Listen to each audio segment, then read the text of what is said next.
Le temps presse. On n'a plus le temps, ça va trop vite.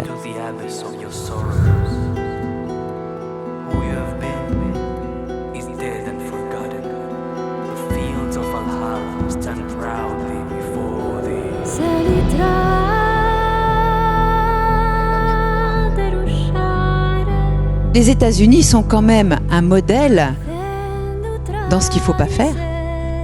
Medicine has become a business, as you heard in the previous presentation. La médecine est devenue un business, comme vous l'avez entendu dans la conférence précédente. In my country, the US, I'm very disappointed. Et je suis très déçu de mon pays, les États-Unis.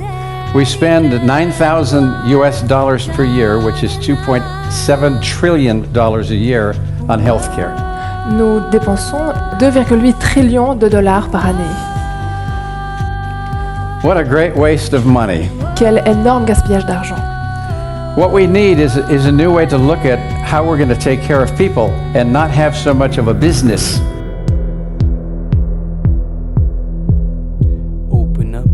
Nous sommes dans un drame mercantile. Pourquoi ils font tout ça, parce que le plan cancer est au service du capitalisme financier. On est en système totalitaire, type soviétique ou chinois, et puis par ailleurs, c'est au service du capitalisme financier. Il faut qu'on résiste. C'est à nous, citoyens, de se mobiliser pour faire vivre tous ces producteurs autour de chez nous, pour refuser la malbouffe. Il faudrait distinguer les facteurs qui provoquent le cancer, qui le font naître, des facteurs qui le font émerger cliniquement. Après tout, tant qu'on n'a pas de symptômes, on n'est pas malade. Catherine Kutzwin disait « Si elle est bien comprise, la maladie n'apparaît pas comme une fatalité, mais bien comme la conclusion logique d'un déséquilibre de vie qui est dû à du surmenage, à du stress, mais aussi et toujours à un facteur alimentaire. »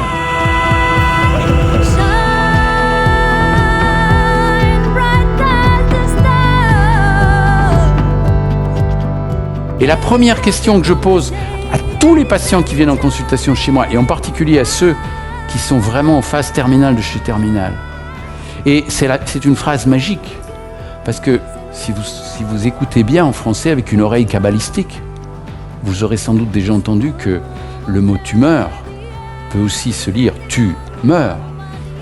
Et quel est le contraire de tumeur? Tu en vis. Tu es en vie ou tu en vis? Eh bien, quand je demande aux gens de quoi tu as envie, eh bien, il y en a qui ne savent pas répondre, parce qu'ils sont déjà morts. Elle est là, sous tes pieds. Le présent, c'est pas une temporalité. Le présent, c'est un état. Comme vous êtes là, par exemple, vous êtes présent. Moi, je suis là, je suis présent. Maintenant, je pourrais être présent physiquement sans être présent mentalement et intellectuellement et émotionnellement. Mais si je suis présent à 100% et que vous êtes présent à 100%, on a créé un arc électrique entre nous qui va créer une présence. C'est cette présence qui nourrit.